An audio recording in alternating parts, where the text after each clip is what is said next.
Hi everyone. This is just a recording of the seminar in creative writing that I presented last Sunday on the 23rd of January.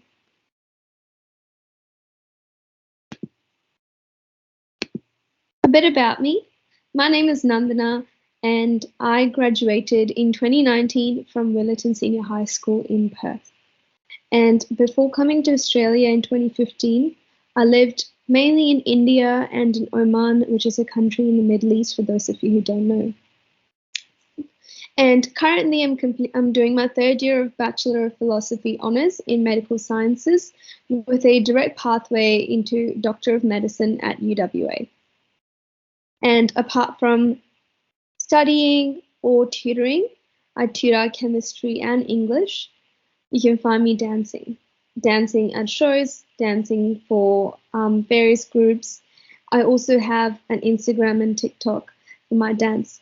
So yeah, a bit of a shameless plug there. Anyway, moving on.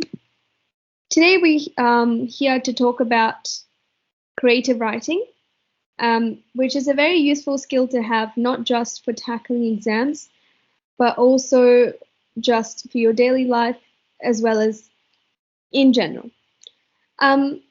This session is designed to be an hour long, and I will be taking a general approach that covers broad concepts across all states, because I do realize that I have a bit of a biased perspective coming from WA and having graduated the WACE, which is quite different from how other states do it. So I'd be tackling creative writing as a skill, a general skill, more than just as a component in the exam. So in terms of overview, we'll start off looking at what creative writing is. We'll talk about the importance of answering the question that is asked. And we'll talk about some techniques and general tips. And finish off with looking at some example writing. To start off with, I thought it would be a good idea to define what creative writing is. Creative writing, like I said before, has multiple names across different states. Here in WA, we call it composing, we call it imaginative text, persuasive, interpretive, etc. And regardless of all of those multiple names, there are three things in common that lead to good writing. And those three things are what I call audience, context, and purpose. And by the end of this presentation, you would have a good idea of what those three mean, and I hope that you will remember and recall these three words whenever you're composing or analyzing a text. So to start off with, what does audience mean? I know what audience means in general, but in this particular context, it is who your text is targeted at. How is it relevant to them? What age, gender, or social group are they part of? So you need to have a clear idea of who you're writing the story to, and you should be as specific as you possibly can. The next aspect is context. Context is where the story is set, so the time and place where the story is happening. Context also means your personal touch in your story. So believe it or not, you can't really write from a very detached perspective. Your work is a product of your creativity, and your creativity is formed through your context. So your personal background, the people you're surrounded by, your political stance, your experiences, etc. So having a clear idea of that, as well as a clear idea of where you want to place your story in terms of time and place, is very important. And I'll get to the reason why you need to do this pretty soon. The third aspect, now that you have your audience and context, is your purpose. Purpose is, why do you want your target audience of a particular context to read your work? What's your take-home message? There are take-home messages present in stories as well. So figure out what that is. Is it to communicate a particular idea, communicate a perspective, or an issue? So define what your purpose is. As promised, I'll tell you why you need to define your audience, context, and purpose to the T. So any text, any novel that you read, any films that you watch, anything, it's a construct of reality. And to orient yourself better as an author, it is really important that you understand the nuances and the tiny details and the intricacies of your reality. And this is conveyed through having a clear idea of your context, audience, and purpose. So these three aspects, defining them and knowing them in detail, will help you produce writing that will flow better and that is also quite concise. Apart from that, your audience, context, and purpose also determines the language conventions and the writing style that you choose to adopt. So you would use different language and a different set of you would use a different set of tones or language or words, as well as your writing style will be different if you're writing to a 5-year-old group of audience compared to if you were writing it for a young adult, or compared to if you were writing it for really old people. So depending on who your audience is, what your context is, and what your purpose is, your language conventions and writing styles also change. Okay, so the next best thing that I thought we should do when we're talking about creative writing in the high school context is the importance of answering the question. Believe it or not, most students who score poorly in creative writing do so not because they can't write good text, it's simply because they don't address all the elements of the question or of the prompt. So here are some of my general tips to answering the question. Do not ignore any part of the question. Pay attention to the detail, including things like plurals or any particular word that is bolded or highlighted. Spend time dissecting the question. It is so crucial that you have a clear plan before you start writing. It's something we've been taught since the beginning of time, but not a lot of people do it. So spend time understanding what the question's really asking you to do and form a clear plan before you start writing. Third thing is put yourself in the shoes of the marker. If you were the marker, what would you look for in that particular answer to award your students with those marks? And now think about whether you have those elements in your own work. Something I found really useful to do was going through marking keys of past papers that you can easily find in your particular curriculum website. The last thing and the most important thing I would personally say out of all of those tips that I've just gone through is to discuss your ideas with your teacher. I'm not talking about ideas to do with like exams. Don't talk to your teacher during the exam. But in general, if you're writing something, it is often a good idea to sort of discuss where you want your story to go and what you want your story to be about to your teacher. With English, your teachers are your most valuable resources because at the end of the day, you're writing to impress them, right? To get those marks.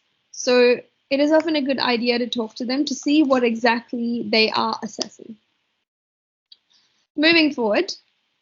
So here I have a couple of questions that I've taken from some exam papers.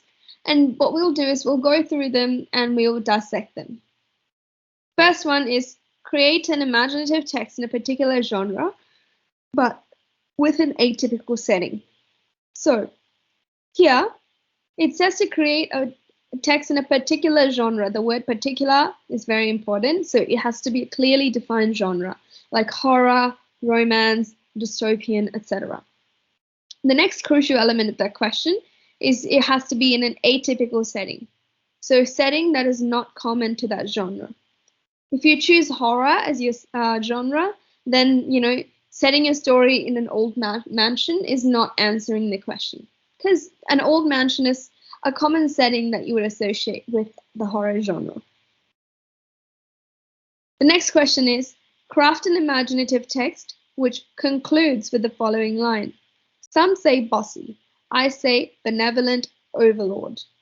So the crucial element, the first one that stands out to me, is that it should conclude with the following line. So the quote must be placed in the end and not just anywhere. You can place it anywhere else, but if to completely answer that question, you have to place it in the end.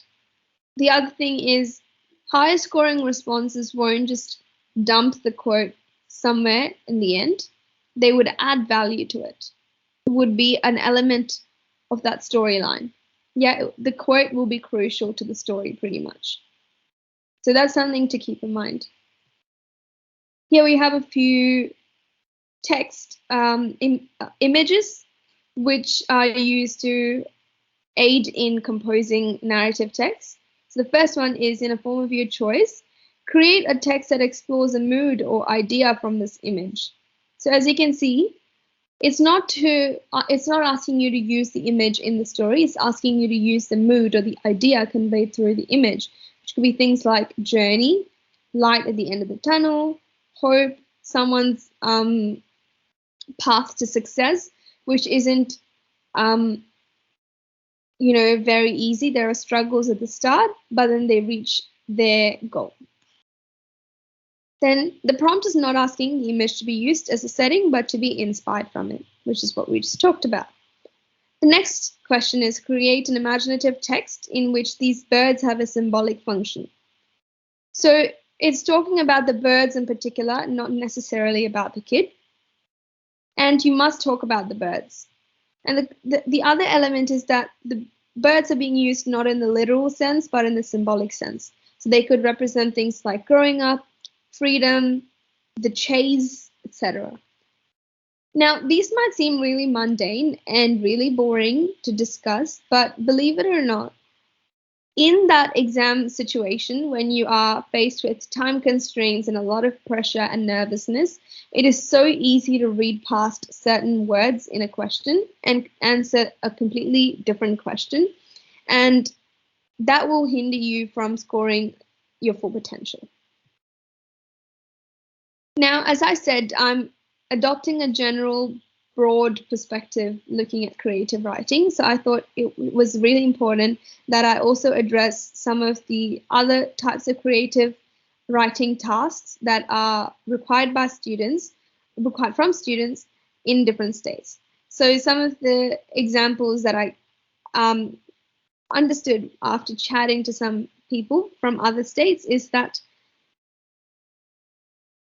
often, I think it is especially in New South Wales, it could be wrong, but the sort of prompts are like inspired by this novel or short story or play, write an extended ending, or rewrite the story from a different character's perspective, or write a monologue for a particular character, write a chapter set in the current world.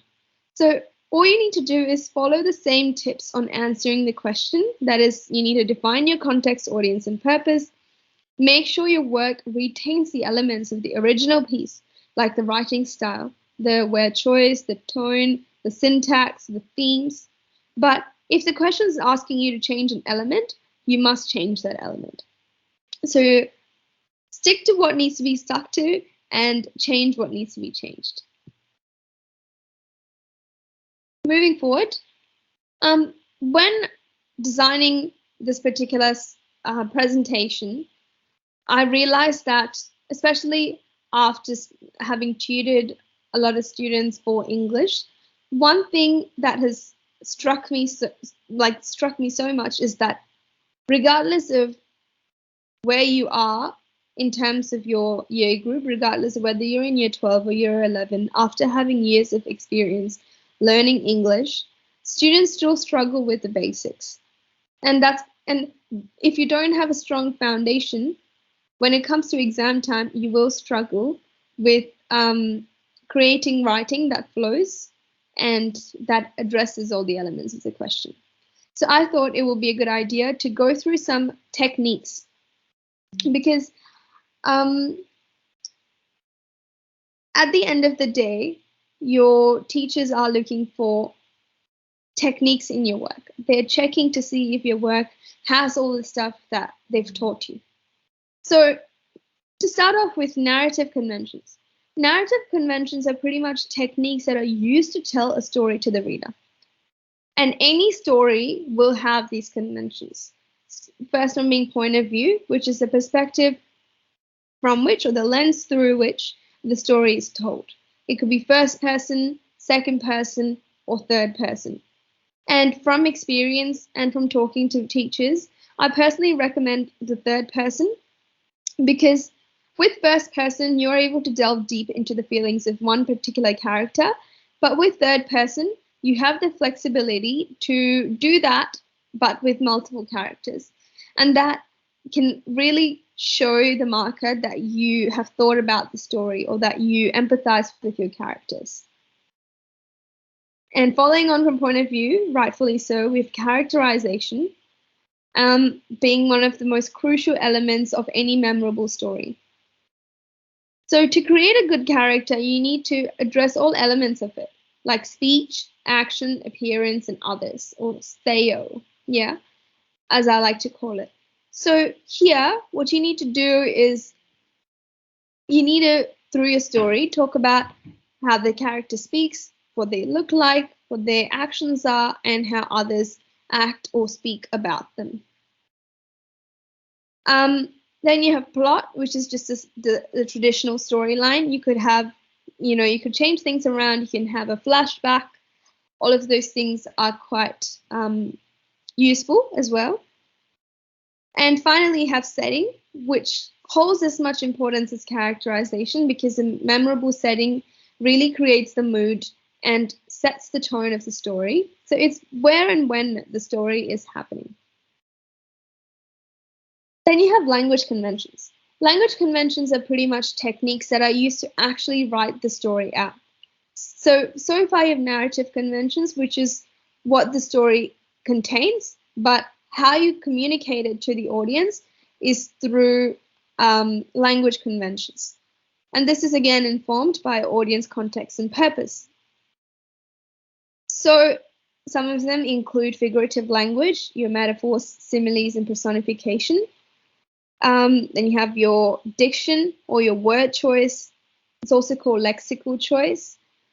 So that's the sort of words, your verbs, your adjectives, your adverbs. What sort of words do you choose to use? And then you have your tone, syntax, which is just sentence structure. A good writing has a balance of both long and short sentences. Then you have descriptive and emotive language, so language that evokes emotion or creates an image. And following on from that, you have sense imagery, which is, again, similar to descriptive language, but it is pretty much writing that elicits a response from your five senses, being your sight, touch, taste, smell, and audio. Cool. So make sure you overload your writing with these language conventions and make sure your stories have those narrative conventions.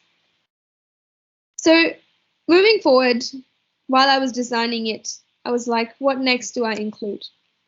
So I thought it would be a good idea to just do a little brain dump of all of the general tips that I've gained over the years, the ones that I've found really hard grouping into categories. So here goes. So the first one is try and use an authentic personal voice in your writing. Be inspired by your own personal experiences because they lead to writing that's more engaging, raw, and cohesive. So what I really mean by that is often at times we try and stay in our comfort zone by talking about things that everyone else talks about. Or we do this thing where we talk about things that we don't know about at all. Both of those are dangerous in terms of not conveying authenticity. And a good writing, like I said, discusses the intricacies of the reality that it constructs. So to do that, you need to be well aware of the setting or of the characters that you're creating. To do that, I find it quite useful to talk about situations and people that I've experienced or that I am familiar with.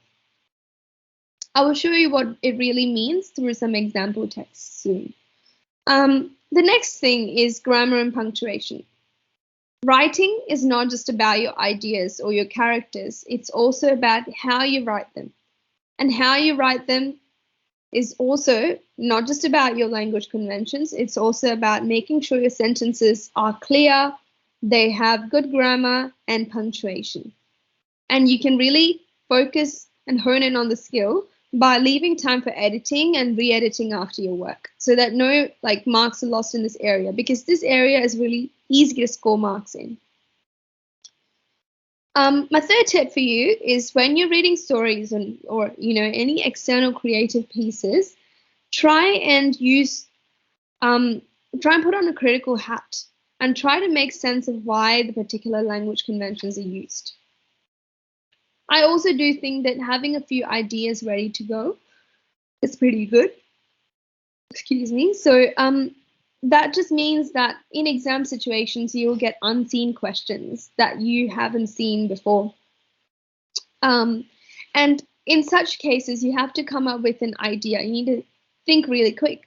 So having a few ideas at the back of your mind ready to whip out when you need them is quite useful. And what I used to do is I used to recycle my stories that I've written over the year, or I would use sources like newspaper articles. Like, for example, I used to go to Huffington Post, go to the lifestyle section and look at a few stories. Not that I would translate as it is, but something will spark my curiosity. I will read more about it and I would come up with the storyline. Okay, the next big tip that I want to tell you guys is that we all need to adopt a mindset shift when it comes to creative writing. Believe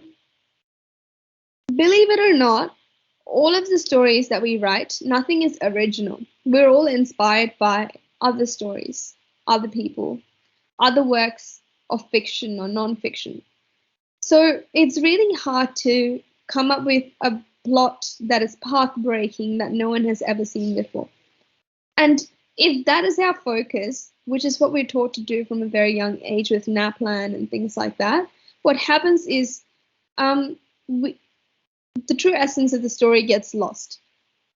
So the key here is to keep it simple with your plot, but focus on your language and your style of writing to really evoke that mood or emotion from your audience. Final tip is just to simply write. The easiest thing you can do to improve your writing is to write. Write, and write more.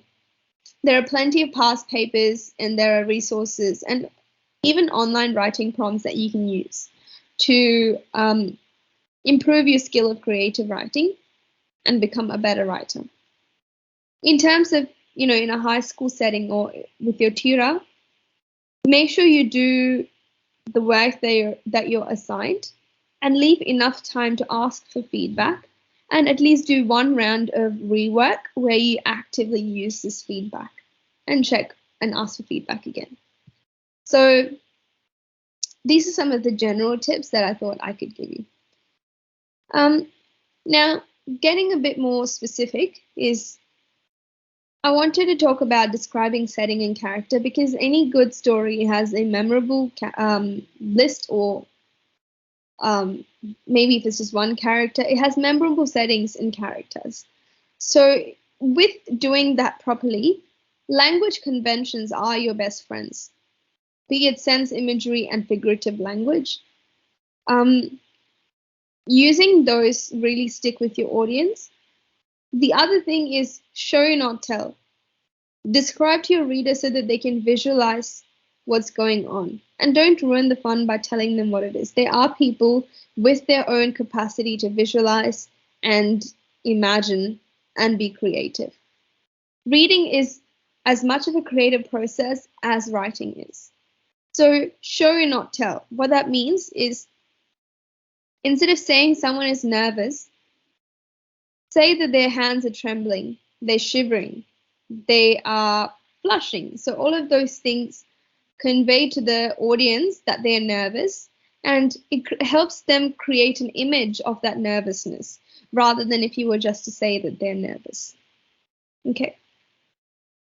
Next, we have this idea of being inspired by real life people and places. And this is what I was talking about by writing from a personal experience, having your own personal voice. It could be someone close to you, a stranger that you saw on the street, a place that is special to you, etc. Finally, going back to that acronym of SAIL, describe your character from multiple angles. It's so easy to not use dialogues in your story, and it's a common mistake that students make. Dialogues can not just move the, keep the storyline going, but it can also reveal so much about your character. Just the adverbs you use. So let's say you have a dialogue and then you say, she said, in a cheerful manner, or something like that. Okay, moving on. So when this session was actually happening, I had a bit of an activity planned where I wanted you guys to be inspired by real life or fiction and describe a character. Place them in a particular story, a setting, and treat this as the beginning of a short story. Here, my goal was to get those creative juices flowing and to start thinking creatively and overloading your work with descriptive and figurative language. This is an exercise that anyone can do in the comfort of their own house or wherever you are. But basically, anytime you're experiencing a sense of, a writer's block, this is a good exercise to do to appreciate the fact that you're able to imagine so much and that you're able to come up with characters and settings, just this whole, like, you're creating a whole different person pretty much. So it's a very useful exercise. One thing before we get into some sample work is that creative writing is not just writing short stories. Schools also focus on other forms of creative writing, like persuasive or discursive or interpretive, which are non-fiction text types. So they use language conventions like narrative texts do, but obviously they don't use narrative conventions because they're not stories. Instead, what they do is they use these other conventions like selection of detail, rhetorical devices like rhetorical questions, repetitions, tricolons. Tricolons, for those who don't know, is just rule of three. So it's when you write in groups of three. So saying things like government is for the people, of the people, by the people. And then you have logos, pathos, and ethos, which are persuasive techniques. Logos means appealing to logic, pathos means appealing to emotions, and ethos means appealing to credibility. So using expert opinions for ethos, using personal anecdotes and emotive language for pathos, using cause and effect, statistics, etc. for logos. Yeah? Okay. The other tip that no one really tells you about, but which is really, really, really important, is a good title.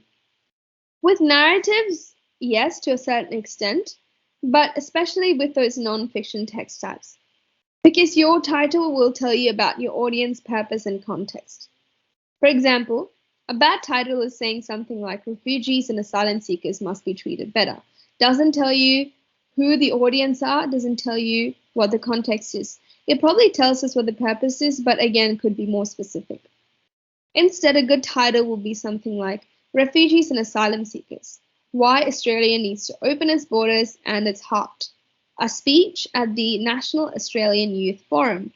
So your audience is people at the youth forum, which could be really who could be really powerful people in the political field. They could be change makers, activists, people who can actually create a tangible change. The purpose here is to talk about opening borders for refugees and asylum seekers. Context is in Australia. So that's a good title. Okay, now we're going back and forth, but this is what our final sort of section will be, where I'll be going through a sample work. So a story that I wrote back in year 12. And I will read through it and we'll stop at relevant bits and pieces to discuss why I've included the things that I have. Okay, let's start.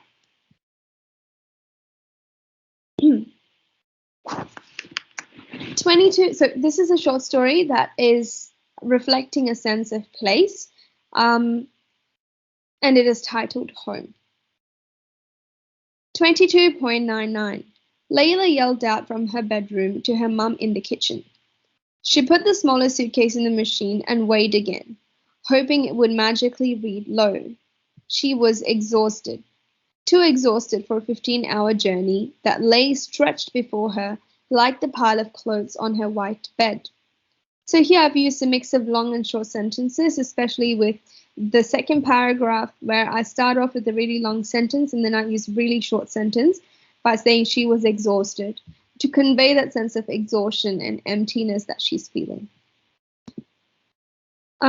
So stretched before her like the pile of clothes on her white bed. Like there is a simile. It's very easy to use. Amidst the clutter and chaos, Layla paused.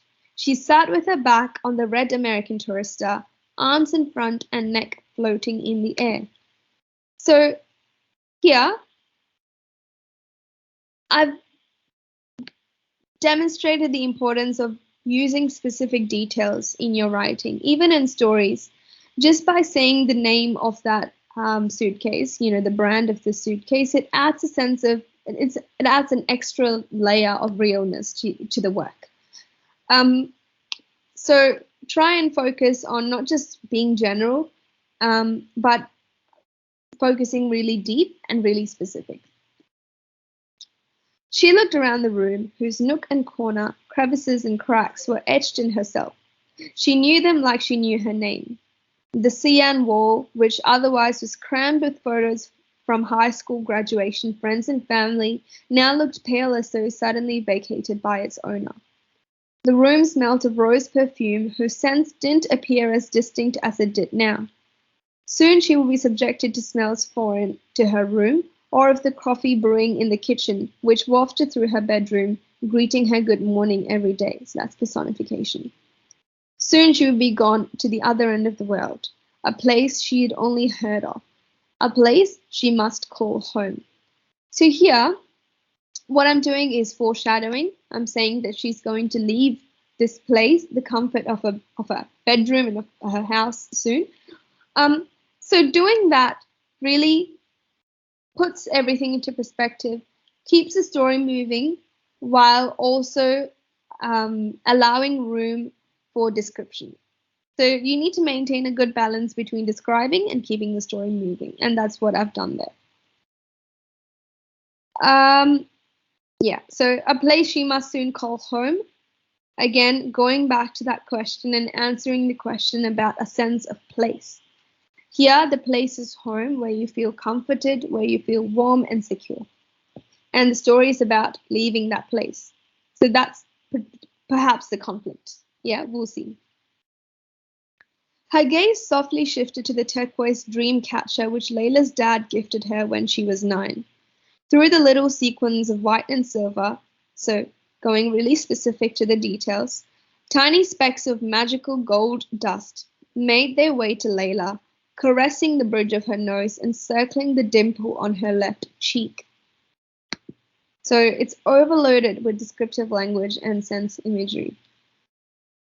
Only an hour remained. She finally crammed her suitcases in with the remaining clothes. She packed away the colossal red suitcase, so adjectives, with a photo of her family taken 5 years ago. 5 years ago, very specific again. Mum, Dad, and Layla. The perfect little family. She belonged here. She knew it. But leaving was inevitable. So a series of short sentences. Half an hour. So I initially didn't think much of this, but as I was writing it, I realized it's a good little motif to use where I add some timestamps after each paragraph, which tells you that this is how much time she has left before she has to leave. And that also reflects the sense of anxiety that she is feeling. She got ready, not because she wanted to leave, but because she had to. Studying in Australia was a bad idea, she thought to herself. Coming back home only to leave again will be heart-wrenching. Yet she told no one. So there's a bit of a backstory to position the audience to understand why she's feeling the way she's feeling. Again, keeps the plot moving forward. Flashing a bright smile on her face, she stepped into the living room, carrying a large suitcase and a smaller one. Again, specific details. In the living room, scents of sandalwood greeted her, reminding her of the temple visits with her mum, the idea of a perfect Sunday. Suddenly, she felt like the 10-year-old in pigtails playing with her mum's sari. She wanted to stay safe behind his veil, protected from the strange, cold world that lay outside, the real world. So, strong sense of character is created there, and there is a personal voice that shines through. It gives us a glimpse into her inner child and helps us connect with her. It is when you're faced with adversity that you revert back to being your inner child, and to show that through your writing is really useful, and it helps the audience connect with the character. So when she's walking out, we just see a person walking out, but then the moment we start to, get a magnified view of the way she's thinking, you can sort of see the complexity of emotions that she's feeling. That technique where you zoom in to the character's psyche is called psychic distance. And it's a very useful skill to use so that you gain a complete sort of perspective of how the character is feeling and position the readers to also view that character in the same way. And you will also be doing justice to the point of view that you pick. 10 minutes. Your taxi is here. Layla solemnly picked up her bags. She kissed her mum on the forehead and had one last look at Dad's photo, which hung from the wall. The white cab screeched on the gravel, interrupting the perfectly rehearsed chorus of the crows. So the first one is the 10 minutes, which is a recurring motif. And then personification. The cab is screeching on the gravel.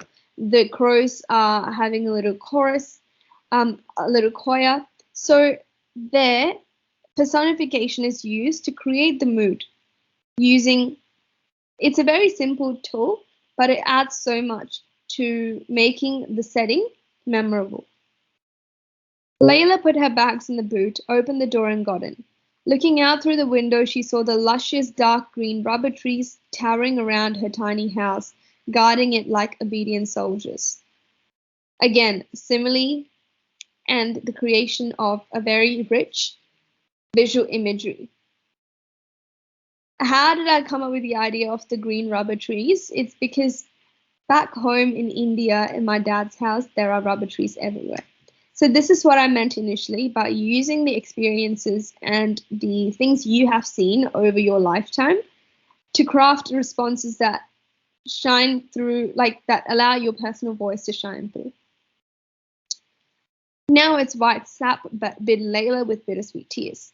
She strangely realized how the rubber trees, the mud on Dad's old Cooper, which lay dormant covered by a blue tarpaulin sheet, and Mum's lavender chiffon sari, were little parts of herself. So that's it's a massive sentence. It's a very long sentence. But it conveys a sense of overwhelming feeling that she is going through right now. Because she's realized that the parts she carried around herself but never explored. So the conflict in this particular story is self-realization. Coming to terms with the fact that something that you're so used to and familiar with is very temporary, and that you have to leave and uproot yourself to go to a place that you hardly know. So for that purpose, the descriptive language is very important. So use your language conventions to suit your purpose. That's the sort of take-home message from here.